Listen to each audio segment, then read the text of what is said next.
ನಾಳೆ ಅದ್ದೂರಿಯಾಗಿ ಅಂಬೇಡ್ಕರ್ ಜಯಂತಿ ಆಚರಣೆ. ಯಳಂದೂರು ಪಟ್ಟಣದ ಅಂಬೇಡ್ಕರ್ ಸಮುದಾಯ ಭವನದಲ್ಲಿ ಶುಕ್ರವಾರ ಪತ್ರಿಕಾಗೋಷ್ಠಿ ನಡೆಸಲಾಯಿತು. 17/5/2025 ನಡೆಯಲಿರುವ ಅಂಬೇಡ್ಕರ್ ಜಯಂತಿ ಅಂಗವಾಗಿ ಸಮುದಾಯದ ಜನರನ್ನು ಸೇರಿಸಲು ಪತ್ರಿಕಾಗೋಷ್ಠಿ ನಡೆಸಿದರು. ಅಂಬೇಡ್ಕರ್ ಆಚರಣೆ ಸಮಿತಿಯ ಸಂಚಾಲಕರಾದ ರಾಜಣ್ಣ ಯರಿಯೂರು ಮಾತನಾಡಿ, ನಾಳೆ ಬೆಳಗ್ಗೆ ಅಂಬೇಡ್ಕರ್ ಅವರ ಭಾವಚಿತ್ರವನ್ನು ಪಟ್ಟಣದ ಪ್ರಮುಖ ಬೀದಿಗಳಲ್ಲಿ ಅದ್ದೂರಿಯಾಗಿ ಮೆರವಣಿಗೆ ಮಾಡಲಾಗುವುದು ಎಂದು ತಿಳಿಸಿದರು. ಕೇಸ್ತೂರು ಸಿದ್ದರಾಜು ಮಾತನಾಡಿ, ನಾವು ಒಂದೇ ಜಾತಿಯ ನಾಯಕರಲ್ಲದೆ ಎಲ್ಲಾ ಜನಾಂಗದ ಮುಖಂಡರುಗಳ ಕರೆದುಕೊಂಡು ಜಯಂತಿ ಮಾಡುತ್ತಿದ್ದೇವೆ ಎಂದು ತಿಳಿಸಿದರು. ಶಿಕ್ಷಕರಾದ ಉಮಾಶಂಕರ್ ಮಾತನಾಡಿ, ಒಂದೇ ಪಕ್ಷಕ್ಕೆ ಸೀಮಿತವಲ್ಲದೆ ಎಲ್ಲ ಪಕ್ಷದ ನಾಯಕರನ್ನ ಕರೆಸಲಾಗಿದೆ ಎಂದು ತಿಳಿಸಿದರು. ಲಿಂಗರಾಜು ಅವರು ಮಾತನಾಡಿ, ನಮ್ಮ ಜನಾಂಗದ SSLC ಮತ್ತು PUCಯಲ್ಲಿ ಮಕ್ಕಳಿಗೆ ಹೆಚ್ಚು ಅಂಕ ಪಡೆದ ಮಕ್ಕಳನ್ನು ಸನ್ಮಾನಿಸಿ ಅವರಿಗೆ ಮತ್ತಷ್ಟು ಓದಿನಲ್ಲಿ ಹೆಚ್ಚು ಗಮನ ಹರಿಸಲು ತಿಳಿಸಿದರು. ಮತ್ತು ಸರ್ಕಾರಿ ಕಾರ್ಯಕ್ರಮದ ಜೊತೆಗೆ ಮಾಡಿದ್ರೆ ನಮ್ಮ ಸಮುದಾಯನ ಒಟ್ಟು ಸೇರಿಸಿ ಕಾರ್ಯಕ್ರಮಗಳು ನಡೆಯೋದ್ರಿಂದ ಈ ಬಾರಿ ಒಂದು ವಿಭಿನ್ನವಾಗಿ ಸರ್ಕಾರಿ ಕಾರ್ಯಕ್ರಮನ ಹೊರತುಪಡಿಸಿ ನಾವು ಎಲ್ಲ 31 ಹಳ್ಳಿಯ ನಮ್ಮ ವಲಯ ಸಮುದಾಯದವರು ಎಲ್ಲರೂ ಸೇರಿ ಕಾರ್ಯಕ್ರಮನ ಮಾಡಬೇಕು ಅಂತ ಒಂದು ನಿರ್ಣಯನ ಪೂರ್ವಭಾವಿ ತಕ್ಕಂಥ ಕಾರಣ ನಾವು ನಾಳೆ ದಿನಾಂಕ 17/5/2025 ಬೆಳಗ್ಗೆ 9 ಗಂಟೆಯಿಂದ ಕಡಕ್ಸರಿ ಗದ್ದಿಗೆಯಿಂದ ಪ್ರಮುಖ ಬೀದಿಗಳಲ್ಲಿ ಮೆರವಣಿಗೆ ಪ್ರಾರಂಭ ಆಗುತ್ತೆ. ಪ್ರಮುಖ ಬೀದಿಗಳಲ್ಲಿ ಮೆರವಣಿಗೆ ಬಂದು ಅಂಬೇಡ್ಕರ್ ಭವನದಲ್ಲಿ ಎಂಡಾಗುತ್ತೆ.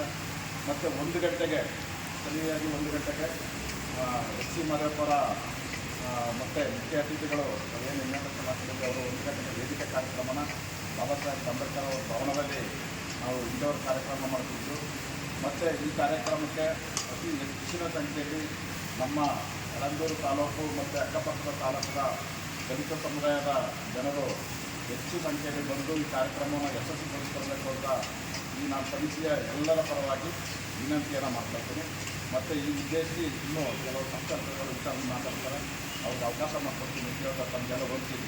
ನನ್ನ ನಮಸ್ಕಾರಗಳನ್ನು 2025 ಶನಿವಾರ ಬೆಳಗ್ಗೆ ಮೆರವಣಿಗೆ ಕಾರ್ಯಕ್ರಮ ಕಲಾ ತಂಡಗಳ ಜೊತೆಯಲ್ಲಿ ಹಳ್ಳಿ ರಥದಲ್ಲಿ ಬಾಬಾ ಸಾಹೇಬರ ಭಾವಚಿತ್ರವನ್ನು ಇಟ್ಟು ಪ್ರಮುಖ ಬೀದಿಗಳಲ್ಲಿ ಕಡಕ್ಸರಿ ಗದ್ದಿಗೆಯಿಂದ ಪ್ರಮುಖ ಬೀದಿಗಳಲ್ಲಿ ಮೆರವಣಿಗೆಯನ್ನು ಮಾಡುವ ಮೂಲಕ ನಮ್ಮ ಸಮಾಜದ ಎಲ್ಲ ಬಂಧುಗಳನ್ನು ಒಂದೆಡೆ ಸೇರಿಸಿ ಈ ಕಾರ್ಯಕ್ರಮ ಯಶಸ್ವಿಯಾಗಿ ಮಾಡಬೇಕು ಅಂತ ನಾವೆಲ್ಲ ಪೂರ್ವಭಾವಿ ಸಭೆಯಲ್ಲಿ ತೀರ್ಮಾನ ಮಾಡಿಕೊಂಡು ಪ್ರತಿ ಹಳ್ಳಿಯೂ ಕೂಡ ಹೋಗಿ ಯಜಮಾನರು, ಮುಖಂಡರು, ಗ್ರಾಮದ ಸಂಘ ಸಂಸ್ಥೆ ಎಲ್ಲ ಪದಾಧಿಕಾರಿಗಳನ್ನು ಭೇಟಿ ಮಾಡಿ ಅವರೆಲ್ಲರ ಒಂದು ಸಹಕಾರವನ್ನು ಕೋರಿದ್ದೀವಿ. ಹಾಗಾಗಿ ಹೆಚ್ಚಿನ ಸಂಖ್ಯೆಯಲ್ಲಿ ನಮ್ಮ ಸಮಾಜದ ಬಂಧುಗಳು ನಾಳೆಯ ಕಾರ್ಯಕ್ರಮದಲ್ಲಿ ಭಾಗವಹಿಸ್ತಾರೆ. ನಾವು ಮಾಧ್ಯಮದ ನಮ್ಮಲ್ಲಿ ಗೆಳೆಯರಲ್ಲಿ ವಿನಂತಿ ಮಾಡ್ಕೊಳ್ಳೋದು ಏನು, ಈ ಒಂದು 8-9 ವರ್ಷಗಳಿಂದ ಕುಂಠಿತಾಗಿದೆ ಕಾರ್ಯಕ್ರಮ. ಕೋವಿಡ್ ಇರ್ಬೋದು, ಮತ್ತು ಚುನಾವಣೆಯ ನೀತಿಗಳ ಒಂದು ಕಾರಣ ಇರ್ಬೋದು, ಮತ್ತು ನಮ್ಮಲ್ಲೇ ಕೆಲವೊಂದು ವೈಯಕ್ತಿಕ ಕಾರಣಗಳಾಗಿ ನಾವು ತಾಲೂಕು ಮಟ್ಟದಲ್ಲಿ ಕಾರ್ಯಕ್ರಮನ ಆಯೋಜನೆ ಮಾಡೋಕ್ಕಾಗಿದ್ದಿಲ್ಲ. ಈ ಬಾರಿ ವಿಶೇಷವಾಗಿ ಎಲ್ಲ ಸಂಘಟನೆಯ ಬಂಧುಗಳು ಮತ್ತು ಈ ಒಂದು ಸಂಚಾಲಕರ ಒಂದು ಒಕ್ಕೂಟವನ್ನು ಮಾಡಿಕೊಂಡು ಕಳೆದ ಬಾಡಿಯವರ ಜೊತೆ ಏನು ಸೇವಾ ಸಮಿತಿ ಇತ್ತು, ಆ ಸೇವಾ ಸಮಿತಿಯ ಅಡಿಯಲ್ಲಿ ಈ ಒಂದು ಆಚರಣಾ ಸಮಿತಿ ಅಂತ ಮಾಡಿಕೊಂಡು ಈ ಒಂದು ಕಾರ್ಯಕ್ರಮವನ್ನು ಮಾಡ್ತಾಯಿದ್ದೀವಿ. ನಮ್ಮೆಲ್ಲರ ಸಹಕಾರ ಇದೆ. ಹಾಗೆ ಪ್ರತಿಯೊಂದು ಗ್ರಾಮದ, ನಮ್ಮ ಸಮಾಜದ ಪ್ರತಿ ಮನೆಯ ಪ್ರಜೆ ಕೂಡ ತಪ್ಪದೇ ಈ ಕಾರ್ಯಕ್ರಮಕ್ಕೆ ಬರಬೇಕು ಅಂತ ಮಾಧ್ಯಮಗಳು ತಮ್ಮ ಮುಖಾಂತರ ಅವರಲ್ಲಿ ಮತ್ತೊಮ್ಮೆ ಬೇಡಿಕೆಯನ್ನು ಇಡ್ತಾ ಅವ್ರನ್ನ ಬರಲೇಬೇಕು ಅಂತ ಕಡ್ಡಾಯವಾಗಿ ಸ್ವಾಗತಿಸ್ತಾ ಇದ್ದೀವಿ. ನಂತರ ನಮ್ಮ ಬೇರೆ ದಲಿತ ಸಮುದಾಯದ ಅತಿ ಹೆಚ್ಚು ಅಂಕ ಪಡೆದಂಥ PUC ಮತ್ತು SSLC ವಿದ್ಯಾರ್ಥಿಗಳಿಗೆ ಸನ್ಮಾನ ನಡೆಸಿದ್ದೀವಿ. ಅವರ ಭವಿಷ್ಯದಲ್ಲಿ ಉತ್ತಮವಾದಂಥ ನಡೆಯನ್ನು ಮತ್ತು ಅದಕ್ಕೆ ತರಬೇತಿಯನ್ನು ಕೊಡುವಂಥ ನಿಟ್ಟಿನಲ್ಲಿ ನಮ್ಮ ಹಲವಾರು ರೀತಿಯಲ್ಲಿ ಮುಂದಿನ ಕಾರ್ಯಕ್ರಮದಲ್ಲಿ ಆರಂಭಿಸಿದ್ದೀವಿ. ಹಾಗಾಗಿ ಇರುವಂಥ ಏನು ವ್ಯವಸ್ಥೆಯಲ್ಲಿ ಶಿಕ್ಷಣಕ್ಕೆ ಎಷ್ಟು ಒತ್ತು ಕೊಡುವಂಥ ಕಾರ್ಯಕ್ರಮಗಳು ಮುಂದಿನ ದಿನಗಳಲ್ಲಿ ಮಾಡ್ತಾ ಇದ್ದೀವಿ. ಮತ್ತು ತಮ್ಮೆಲ್ಲರ ಸಹಕಾರ ಇದೆ. ಹಾಗೆ ನಮ್ಮ ಏನು ಈ ಒಂದು ಸೇವಾ ಸಮಿತಿ ಇದೆ, ಅಂಬೇಡ್ಕರ್ ಸೇವಾ ಸಮಿತಿಗೆ ಅತಿ ಹೆಚ್ಚು ಪ್ರೋತ್ಸಾಹ ಬೇಕು. ಪ್ರತಿಯೊಬ್ಬರ ಜವಾಬ್ದಾರಿ ಆಗ್ತಿದೆ. ಆ ಜವಾಬ್ದಾರಿ ಎಲ್ಲರನ್ನ ಪಾಲನಲ್ಲಿದೆ. ಆ ಪಾಲನ ಎಲ್ಲರ ಜವಾಬ್ದಾರಿಯಿಂದ ನಿರ್ವಹಿಸಿ ಈ ಅಂಬೇಡ್ಕರ್ ಸಮುದಾಯ ಭವನವನ್ನು ಮತ್ತು ಅಂಬೇಡ್ಕರ್ ಹೆಸರಿನಲ್ಲಿರೋಂಥ ಒಂದು ವ್ಯವಸ್ಥೆಗಳನ್ನು ನಾವು ಅಭಿವೃದ್ಧಿಪಡಿಸ್ತೀವಿ. ಮುಂದಿನ ದಿನಗಳಲ್ಲಿ ಹೆಚ್ಚಿನ ರೀತಿಯಲ್ಲಿ ನಾವು ಇನ್ನೂ ಒಳ್ಳೊಳ್ಳೆ ಕಾರ್ಯಕ್ರಮಗಳು ಮಾಡ್ಕೊಡ್ತೀವಿ. ಆ ನಿಟ್ಟಿನಲ್ಲಿ ತಮ್ಮೆಲ್ಲರೂ ಸಹಕಾರ ಇದೆ ಅಂತ ಈ ಸಂದರ್ಭದಲ್ಲಿ ಕೆಲಸ ಮಾಡ್ತೀವಿ. 5/25 ಅಂಬೇಡ್ಕರ್ ಜನ್ಮದಿನ ಆಚರಣೆ ನಮ್ಮ ಮಾಧ್ಯಮ ಸ್ನೇಹಿತರೆಲ್ಲ ಹೋಗಿದ್ರು. ನಿಮಗೆಲ್ಲ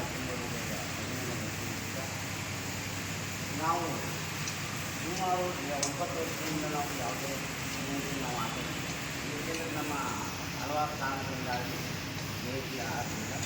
ಆದರೆ ಇವಾಗ ವಿಜೃಂಭಣೆಯಿಂದ ಅದ್ದೂರಿಯಾಗಿ ಸರ್ವ ಧರ್ಮದವರನ್ನು ನಿವೇಟ್ ಮಾಡ್ತಾ ಮತ್ತು ನಮ್ಮ ಮುಖ್ಯ ಭಾಷಣಕಾರರಾಗಿ ಮಹಾಪ್ರಸಾದ ಸ್ವಾಮಿಗಳು ಮತ್ತು ಬಂಟೇಜಿಯವರು, ಮಹಾದೇವಪ್ಪನವರು ಮತ್ತು ಎಲ್ಲ ಪಕ್ಷಬಾಂಧವರು, ಮುಖಂಡರು, ನಮ್ಮ ಮಾಜಿ ಎಮ್ಮೆಲ್ಲೆಗಳು ಎಲ್ಲರೂ ಪಕ್ಷಾತೀತವಾಗಿ ನಾವು ಈ ಕಾರ್ಯಕ್ರಮವನ್ನು ಮಾಡ್ತೇವೆ.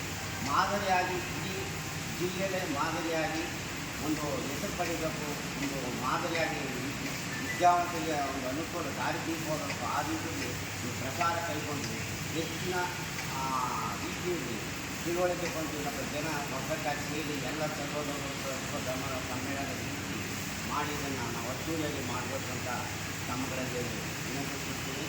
ತಮ್ಮ ಬೆಂಬಲಗಳು ನಮಗೆ ಹೆಚ್ಚಿನ ಪ್ರಚಾರಕ್ಕಾಗಿ ಕೊಟ್ಟು, ಯಾಕೆಂದರೆ ನೀವು ಮಾಧ್ಯಮದವರು ಇಲ್ಲ ಅಂದರೆ ನಮ್ಮ ಕಾರ್ಯಕ್ರಮಗಳು ಯಾವುದೋ ಅಂತ ಮುಟ್ಟವಿಲ್ಲ, ಕೊನೆ ಹಳ್ಳಿ ಗ್ರಾಮಾಂತರಗಳು. ಆದರೆ ತಾವುಗಳು ದಾರಿದೀಪವಾಗಿ ಈ ಕಾರ್ಯಕ್ರಮದ ಪ್ರತಿಯೊಂದನ್ನು ಒಳ್ಳೆಯ ರೀತಿ ಮನವಿ ಮಾಡಿ ನನಗೆ ಈಗಾಗಲೇ ಹಿರಿಯರು ಮಾತಾಡಿದಾಗೆ ನಾಳೆ ಡಾಕ್ಟರ್ ಬಾಬಾ ಸಾಹೇಬ್ ಅಂಬೇಡ್ಕರ್ ಅವರ 134ನೇ ಜನ್ಮದಿನಾಚರಣೆಯನ್ನು ಅಂಬೇಡ್ಕರ್ ಸೇವಾ ಸಮಿತಿ ಹಾಗೂ ಆಚರಣಾ ಸಮಿತಿಯ ವತಿಯಿಂದ ತುಂಬ ವಿಶೇಷವಾಗಿ ವಿಜೃಂಭಣೆಯಿಂದ ನಮ್ಮ ತಾಲೂಕಿನ ಪ್ರತಿಯೊಂದು ಗ್ರಾಮವನ್ನು ಕೂಡ ಒಗ್ಗೂಡಿಸಿ ಕಳೆದ 2 ತಿಂಗಳಲ್ಲೂ ಕೂಡ ಎಲ್ಲರೂ ಕೂಡ ತುಂಬ ಶ್ರಮವಹಿಸಿ ನಮ್ಮ ಸಮುದಾಯವನ್ನು ಒಗ್ಗಟ್ಟು ಮಾಡ್ತಕ್ಕಂಥ ನಿಟ್ಟಿನಲ್ಲಿ, ಜೊತೆಗೆ ಕಳೆದ 9 ವರ್ಷದಿಂದ ಹಲವಾರು ಕಾರಣಗಳಿಂದಾಗಿ ತಾಲೂಕು ಸೇವಾ ಸಮಿತಿ ವತಿಯಿಂದ ಅಂಬೇಡ್ಕರ್ ಜಯಂತಿಯನ್ನು ಆಚರಣೆ ಮಾಡಲಿಕ್ಕೆ ತುಂಬ ತೊಂದರೆ ಆಗಿತ್ತು. ಹಾಗಾಗಿ ಈ ಬಾರಿ ತುಂಬ ಶ್ರಮವಹಿಸಿ ನಮ್ಮೆಲ್ಲ ನಮ್ಮ ತಾಲೂಕಿನ ಎಲ್ಲ ಗ್ರಾಮದವರು ಕೂಡ ಹಲವಾರು ಬಾರಿ ಭೇಟಿ ಮಾಡಿ 7-8 ಬಾರಿ ಅವರೆಲ್ಲ ಕೂಡ ಮೀಟಿಂಗ್ ಕರೆದು ಅವರ ಸಲಹೆ ಸೂಚನೆಯನ್ನು ಪಡ್ಕೊಂಡು ಹಾಗೆ ಈ ಭಾಗದ ಶಾಸಕರ ಅಧ್ಯಕ್ಷತೆಯಲ್ಲಿ ಅವರ ಸಲಹೆ ಸೂಚನೆಯ ಮೇರೆಗೆ ಮತ್ತು ಎಚ್ ಸಿ ಮಹಾದೇವಪ್ಪ ಅವರ ಸಲಹೆ ಸೂಚನೆಯ ಮೇರೆಗೆ ನಾವು ತುಂಬ ವಿಶೇಷವಾಗಿ ತುಂಬ ಅರ್ಥಗರ್ಭಿತವಾಗಿ ಆಚರಣೆ ಮಾಡಬೇಕಂತಕ್ಕಂಥ ಹಿನ್ನೆಲೆಯಲ್ಲಿ ಕಾರ್ಯಕ್ರಮವನ್ನು ಬೆಳಗ್ಗೆ 9 ಗಂಟೆಗೆ ಪ್ರತಿಯೊಂದು ಗ್ರಾಮದಲ್ಲಿ ಕೂಡ ಸ್ತಬ್ಧ ಚಿತ್ರಗಳನ್ನು ತಂದು 9 ಗಂಟೆಗೆ ನಾವು ಸಡಕ್ಷರಿ ಭವನದಿಂದ ಸಡಕ್ಷರಿ ಗದ್ದಿಗೆಯಿಂದ ಯಳಂದು ಪಟ್ಟಣದ ಪ್ರಮುಖ ಬೀದಿಯಲ್ಲಿ ಅತ್ಯಂತ ಶಿಸ್ತುಬದ್ಧವಾಗಿ ಮೆರವಣಿಗೆ ಮಾಡಲಿಕ್ಕೋಸ್ಕರ ಪ್ರತಿಯೊಂದು ಗ್ರಾಮದ ದೊಡ್ಡ ಯಜಮಾನರು ಕೂಡ ಅಲ್ಲಿಂದ ಬರ್ತಕ್ಕಂಥ ಎಲ್ಲ ನಾಗರಿಕರಿಗೆ ವಿಶೇಷವಾದ ಸೂಚನೆಗಳನ್ನು ಕೊಡುವುದರ ಮೂಲಕವಾಗಿ ಅವರು ವಿಶೇಷವಾಗಿ ನಾವು ಶಿಸ್ತುಬದ್ಧವಾಗಿ ನಾವು ಮೆರವಣಿಗೆ ಕಾರ್ಯಕ್ರಮವನ್ನು ಮುಗಿಸಿ ನಂತರದಿಂದ ಬಂದು ಮಧ್ಯಾಹ್ನ ಊಟದ ವ್ಯವಸ್ಥೆ ಇರುತ್ತೆ. ತಾಲೂಕಿನಲ್ಲಿ ಬರ್ತಕ್ಕಂಥ ಎಲ್ಲ ಸಮುದಾಯದ ಜನರು ಕೂಡ ನಾವು ವೆಲ್ಕಮ್ ಮಾಡಿದ್ದೀವಿ.